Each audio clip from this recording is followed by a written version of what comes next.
Sunny Rhodes Bostrum-Flemin. Dress British, think Yiddish. Dress British, think Yiddish. Sunny Rhodes Bostrum-Flemin.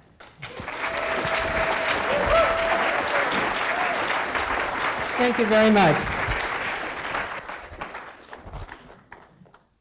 I think we all need a stretch. Could you all stand up? And we're going to say and gesture the 3 principles I have learned recently from Toastmasters, which are these. Even if your underwear is made in China, in a way that's British, take your lapels, pretend, and say, dress British! Dress British! Regardless of your religion, what this means is essentially use forethought in your brain. Think Yiddish! Think Yiddish!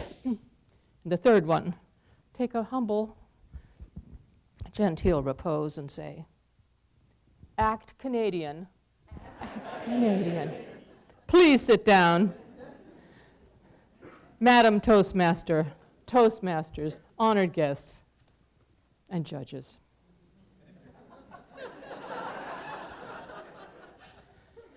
King Tut and his tomb. On that special day when they discovered it in recent times, 1922, they went in and they found a lovely little statue, and at the bottom there was an insignia in hieroglyphics. It showed a woman and some children who were gradually growing, and then some wheat, and then a dog. In 1810, the Rosetta Stone was discovered, which described a proclamation of a pharaoh 2,500 years before, and it was written in hieroglyphics and Greek. This was the key to understanding hieroglyphics. So they were able to go over to that darling little statue and find out what it meant.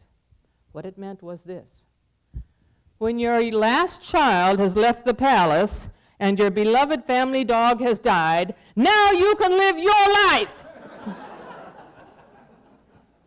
I had permission from the pharaoh. After half a dozen children or so that I have, and 20 grandchildren or so, probably more, after I read that, I got thinking to myself, how many meals have I prepared? And it came to 550,000, and that wasn't including guests.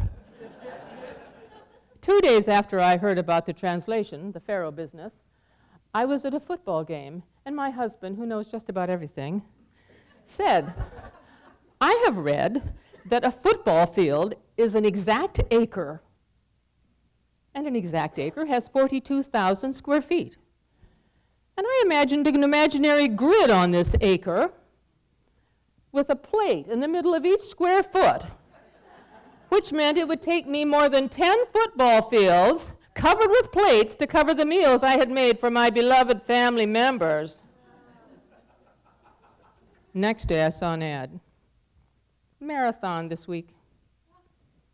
How hard could that be?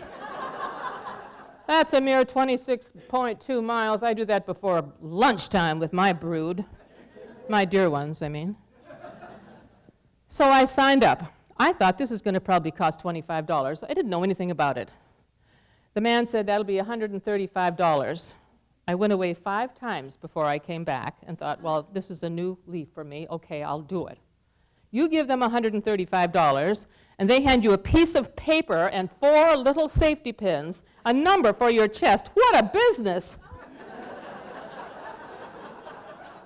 I found that I was able to complete it, not fast, doing a ripping walk. My natural walk is very fast, but the distance didn't faze me at all. And when I went to church after they read about it in the newspaper, you'd think it was the Red Sea dividing and I had cured cancer in my spare time in my basement kitchen.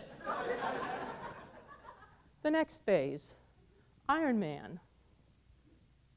I signed up for that. I had a bicycle in the basement, which, believe me, did not do the trick for what they had in mind.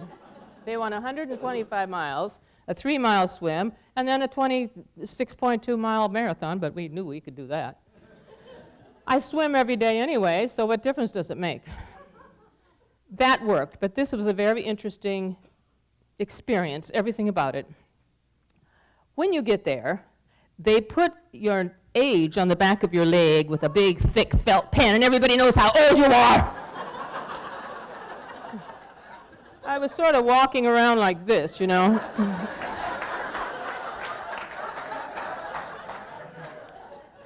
And then this young woman, who's lucky to have made it to childbearing age after what she said to me, said, "Are you really 68? And I said, this was a mistake. It's never good to be flip. I said, I'm really 86. And she said, you look really good for almost 90.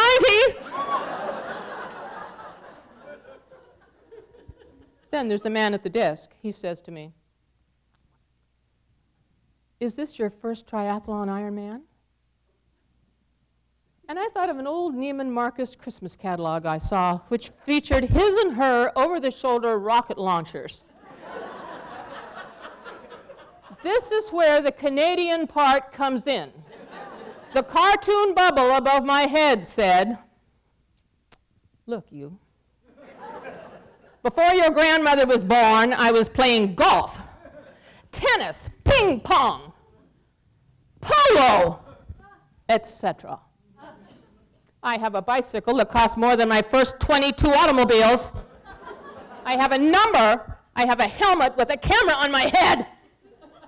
What makes you think this is my first? I could have been doing 50. But I didn't say that. I said, I went Canadian. Always remember this. Oh my goodness, what makes you think that? And he said, of the 9,000 people in this race, you're the only one wearing pearls. Thank you, Madam Toastmaster.